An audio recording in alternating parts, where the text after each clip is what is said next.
Hello friend, मैं स्मृति ऐश्वर्य आप सभी का स्वागत करती हूँ आपके अपने यूट्यूब चैनल स्टडी विद स्मृति में। आइए शुरू करते हैं आज की क्लास।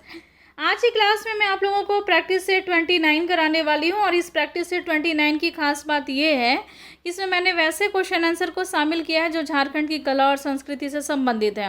ये उन सारे स्टूडेंट के लिए हेल्पफुल हो जाएंगे जो जेएसएससी, सीजीएल और जेपीएससी की तैयारियों में लगे हैं और झारखंड में आयोजित की जाने वाली अन्य प्रतियोगिता परीक्षाएं जिसमें झारखंड संबंधित प्रश्न पूछे जाने की संभावना रहती है, वैसे प्रतियोगिता परीक्षा की तैयारी कर रहे स्टूडेंट के लिए भी मेरा आज का क्लास हेल्पफुल होने वाला है। और एक बात मैं और आपसे कहना चाहूँगी कि यदि आपको इसकी पीडीएफ चाहिए तो मेरे टेलीग्राम ग्रुप से जुड़ जाइएगा। डिस्क्रिप्शन बॉक्स में मैं उसका लिंक दे दूँगी, आपको वहाँ पर इसकी पीडीएफ जो है प्रैक्टिस सेट्स के और करंट अफेयर्स के वो मिला करेंगे। चलिए शुरू करते हैं आज की क्लास को और लेते हैं आज का पहला प्रश्न। आज का पहला प्रश्न है कि झारखंड के किस जनजाति में पंचायत को बैठकी कहते हैं। झारखंड के किस जनजाति की पंचायत को बैठकी कहते हैं, आज का पहला प्रश्न है। तो इसका आंसर हो जाएगा खरवार जनजाति। झारखंड में कुल 32 प्रकार की जनजातियां जो हैं जो निवास करती हैं और सबकी संस्कृति परंपराएं जो अलग अलग हैं और यहाँ से प्रश्न निकलकर बहुत सारे पूछे जाते हैं। खरवार जनजाति जो है अपनी पंचायत को बैठकी के नाम से बुलाती है। थोड़ा सा हम लोग खरवार जनजाति की प्रमुख विशेषताओं के बारे में जान जाएं। खरवार जनजाति जो है वो एक वीर और लड़ाकू जनजाति है और इनका संकेंद्रण की अगर बात की जाए तो ये ज़्यादातर खरवार जनजाति जो है वो झारखंड के पलामू प्रमंडल में पाए जाते हैं। इसके अलावा और भी जगह पर खरवार जनजाति जो है वो रहते हैं, जैसे कि लोहरदगा है, रांची है, हजारीबाग, चतरा, संथाल परगना, सिंहभूम के क्षेत्र में भी खरवार जनजाति जो है वो ज़्यादा पाए जाते हैं, लेकिन अधिकतर इनका यह संख्या जो है वो पलामू प्रमंडल में है।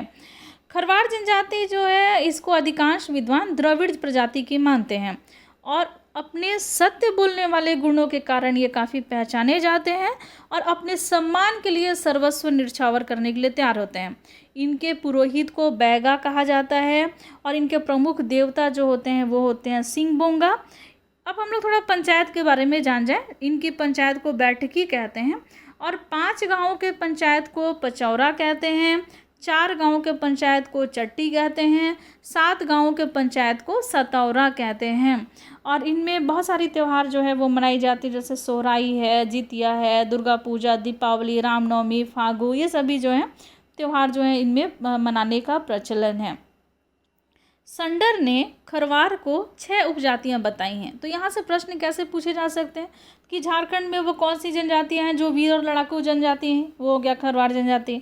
वो कौन सी ऐसी जनजाति है जो अपने सम्मान के लिए सर्वस्व न्यौछावर करने के लिए तैयार हो जाती है, तो ये खरवार जनजाति है। खरवार जनजाति के पुरोहित को क्या कहते हैं, तो ये कहते हैं बैगा कहते हैं। अधिकांश विद्वान खरवार जनजाति को किस प्रजाति की मानते हैं, तो वो हो गया द्रविड़ प्रजाति की मानते हैं। इनमें खरवार जनजाति में 7 गाँव के समूह को क्या कहते हैं, तो सतौरा कहते हैं। 7 गांव के पंचायत को सतौरा कहते हैं और खरवार जनजाति के 5 गांव के पंचायत को क्या कहते हैं, पचौरा कहते हैं। खरवार जनजाति के 4 गांव के पंचायत को क्या कहते हैं, तो चट्टी कहते हैं। और खरवार जनजाति के पंचायत को क्या कहते हैं, तो इसको बैठकी कहते हैं। तो खरवार जनजाति से संबंधित आपको बहुत सारी चीज़ें हैं जो इसकी जानकारी हो गई होगी और अगर आपको पहले से जानकारी होगी तो उसका रिविज़न भी आपको हो गया होगा। चलिए लेते हैं हम लोग अगला प्रश्न। अगला प्रश्न जो है वो त्यौहार से संबंधित है।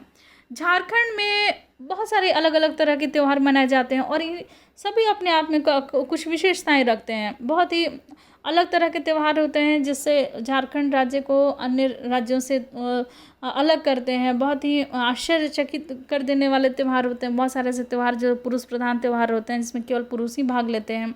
बहुत सारे ऐसे त्यौहार होते हैं जो काफ़ी कठिन त्यौहार है, जैसे मांडा पर्व आता है। उसी तरीके से आज हम लोग कुछ अन्य त्योहारों की भी चर्चा करेंगे। इसमें दूसरा प्रश्न जो है ये त्यौहार से ही है। इसमें क्या है कि वह कौन सा त्यौहार है जिसमें यदि किसी परिवार में कोई गर्भवती महिला होती है तो उस परिवार का कोई भी सदस्य इस पूजा में भाग नहीं लेता है। तो ये कौन सी त्यौहार है जिसमें अगर घर में कोई गर्भवती महिला है तो उस घर का जो पुरुष सदस्य होगा उस त्यौहार में भाग नहीं लेगा। तो ये त्यौहार हो गया चांडी पर्व। चांडी पर्व जो है वो माघ माह के पूर्णिमा को मनाया जाता है और खासकर उरांव जनजाति में मनाने वाला ये प्रमुख त्यौहार है चांडी पर्व। और इस त्यौहार में पुरुष प्रधान त्यौहार केवल पुरुष ही शामिल होते हैं, लेकिन वैसे घर के पुरुष शामिल नहीं होंगे जिस घर में अगर कोई महिला ये गर्भवती हो, प्रेग्नेंट हो, तो वैसे घर के पुरुष जो हैं वो इस त्यौहार में शामिल नहीं होंगे।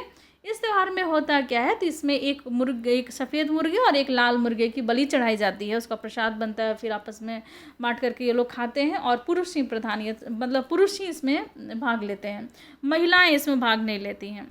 अगला जो प्रश्न है वो है कि वह कौन सा पर्व है जिसे पुरुषों के द्वारा किसी टाड़ में, इसको आप टाड़ पढ़ेंगे, कहीं कहीं टाइपिंग मिस्टेक है तो वो मैं आपको बताते चलूँगी।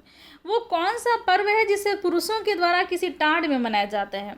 अगहन माह में सूर्य की पूजा के बाद आदिवासियों के द्वारा सफ़ेद मुर्गे की बलि तथा तपान चढ़ाया जाता है। त्यौहार के बारे में काफ़ी कुछ मैंने यहाँ डिस्क्राइब कर दिया है। आंसर इसका हो जाएगा सूर्याही पूजा। सूर्याही पूजा में पुरुषों के द्वारा ये किसी टाड़ में मनाया जाता है।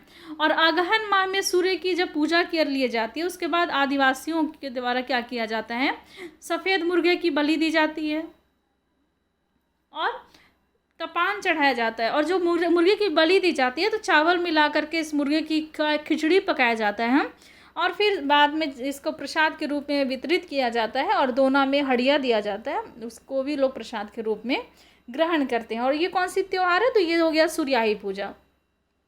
जिस प्रकार से चांडी पर्व जो है वो पुरुषों के द्वारा मनाए जाने वाला त्यौहार है, उसी प्रकार से सूर्याही पूजा भी जो है ये पुरुषों के द्वारा मनाए जाने वाले, इसमें महिलाएं भाग नहीं लेती हैं।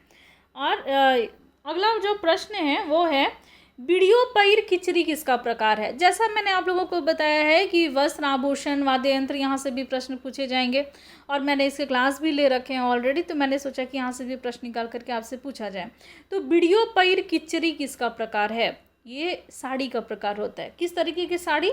तो पतले पाड़ वाली साड़ी को बीड़ियों पैर खिचड़ी कहते हैं। देखिए झारखंड में जो जनजातियाँ निवास करती हैं तो वो जब नृत्य संगीत में बहुत सारे आभूषण पहन के आती हैं, अलग अलग तरह के, अलग अलग जनजातियों में उसके नाम अलग अलग होते हैं। कान में पहनने वाले आभूषण अलग होते हैं, गले में पहनने वाले आभूषण, कलाइयों में पहनने वाले आभूषण, मसर पे पहनने वाले आभूषण, साड़ियों का अलग अलग तरीका होता है। पतले पाड़ वाली साड़ी होती है, चौड़े पाड़ वाली साड़ी होती है, बिना पाड़ की साड़ी होती है और कुछ ज़्यादा ही चौड़े वाले पाड़ वाली साड़ी होती है। तो इन सभी साड़ियों के नाम भी अलग अलग हैं। चूँकि किताबों में मेंशन है, एग्ज़ाम में पूछे गए यहाँ से प्रश्न, तो आपको भी पढ़ना है।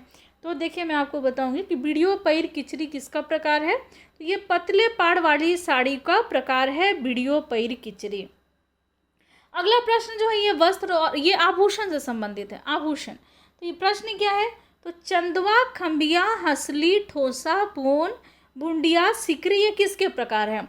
क्या है? तो चंदवा, खंबिया, हसली, याद रखिएगा इस नाम को। एक ही प्रश्न में मैंने कई प्रश्नों को शामिल कर दिया, चाहती तो अलग अलग भी बना सकती थी, लेकिन मैं चाहती हूँ कि अधिक कम से कम प्रश्न को आप सॉल्व करके अधिक से अधिक जानकारी को आप हासिल करें। चंदवा, खंबिया, हसली, ठोसा, पून, भुंडिया, सिकरी, ये किसके प्रकार हैं? तो ये प्रकार हैं गले में पहनने वाले आभूषण के। तो ऑप्शन नंबर ए हो जाएगा। गले में जो आभूषण पहना जाता है जिसमें सिकरी आता है, सिकरी आप लोग जानते होंगे, हसली भी मुझे लगता है कि आप लोग को वाकिफ़ होंगे इस वर्ड से, लेकिन ठोसा, पून, भुंडिया, खंबिया, चंदवा, ये सभी कुछ नए नाम हैं। बहुत सारी जाति है जो इनको इस्तेमाल में लाते होंगे तो उनको अच्छी तरह से पता होगा। तो ये सारे आभूषण जो हैं वो गले में पहनने वाले आभूषण हैं। अब यहाँ प्रश्न जो है ये 5 प्रश्न जो यहाँ समाप्त होता है। अब हम लोग अगला प्रश्न लेते हैं। अगला प्रश्न भी मुझे जहाँ तक लगता है ये भी आभूषण से ही संबंधित है कि मठिया, पैड़ा,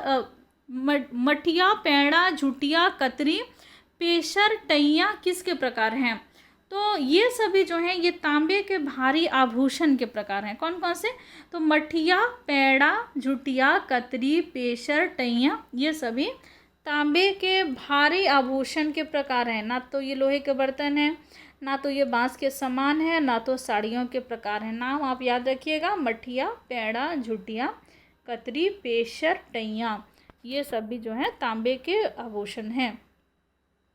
अगला प्रश्न है कि पैर खिचड़ी क्या है? पैर खिचड़ी, जैसा अभी थोड़ा देर पहले मैंने आपको बताया है कि बीड़ियों पैर खिचड़ी जो है वो पतले पाड़ वाली साड़ी को कहते हैं, तो वैसे ही बिना पाड़ वाले साड़ी को पैर खिचड़ी कहते हैं। तो ऑप्शन नंबर डी जो हो जाएगा इसका आंसर हो जाएगा बिना पाड़ वाली साड़ी।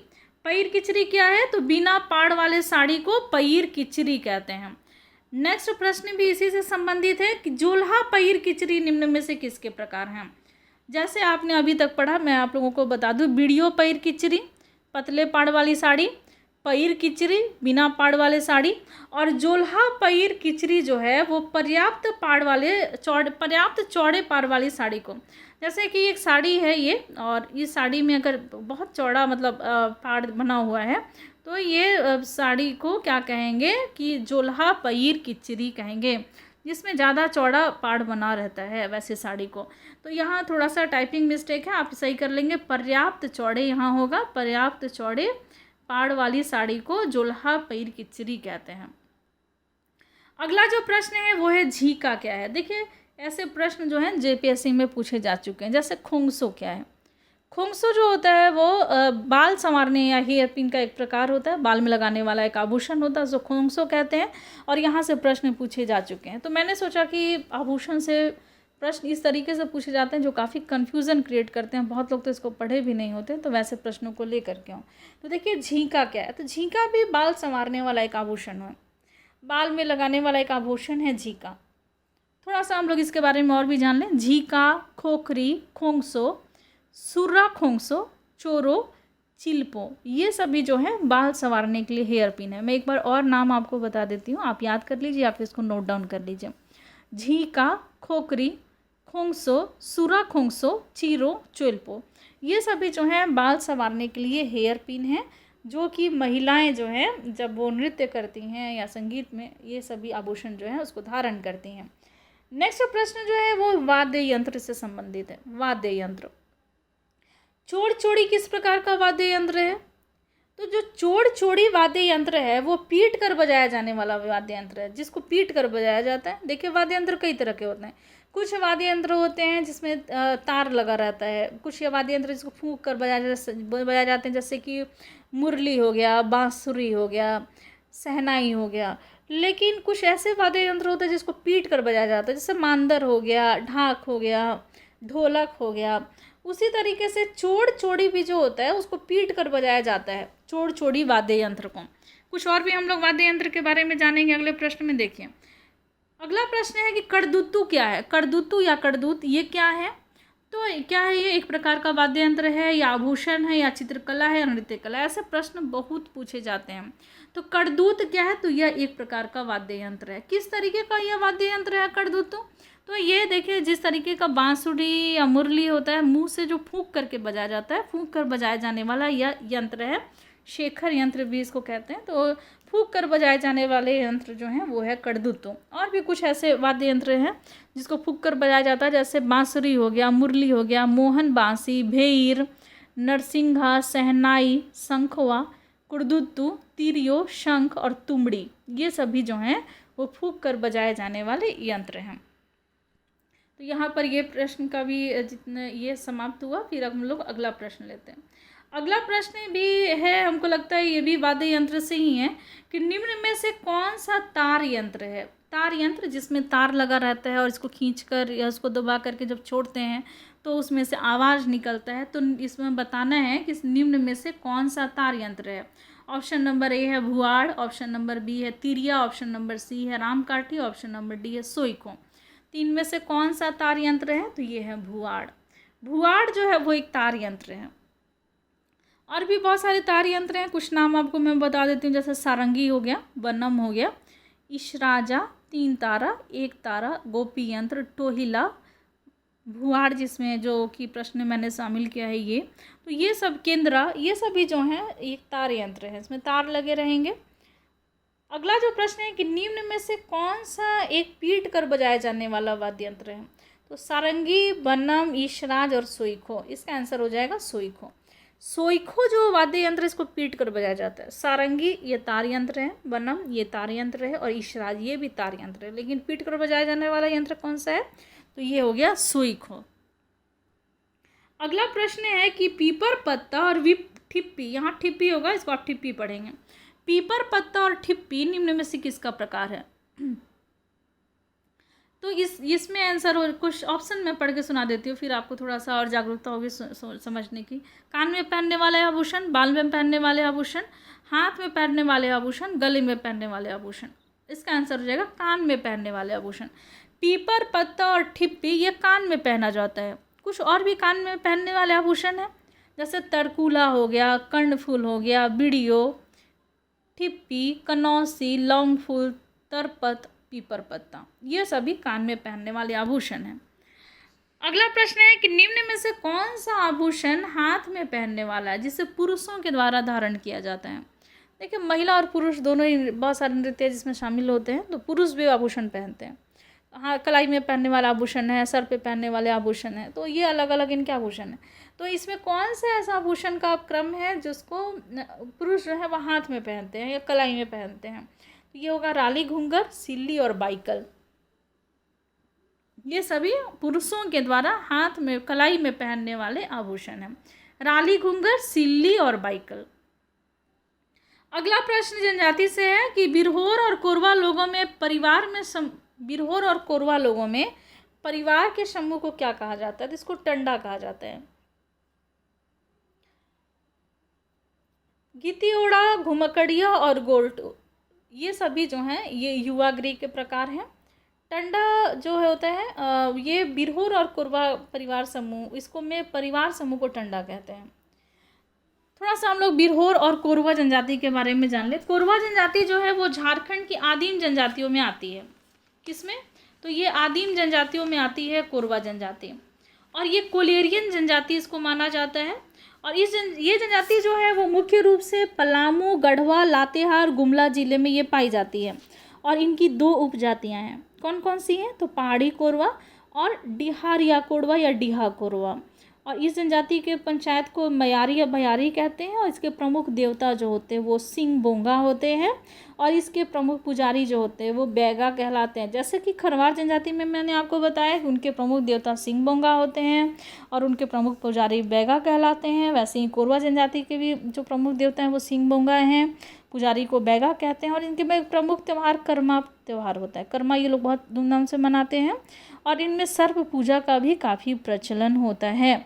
और झारखंड के आदिम जनजाति के रूप में ये चिन्हित है कोरवा जनजाति। उसी प्रकार से जो बिरहोर जनजाति है वो भी झारखंड की आदिम जनजाति में सम्मिलित है। ये झारखंड की एक अल्पसंख्यक आदिम जनजाति है, प्रोटो ऑस्ट्रेलाइड प्रजाति की जनजाति है।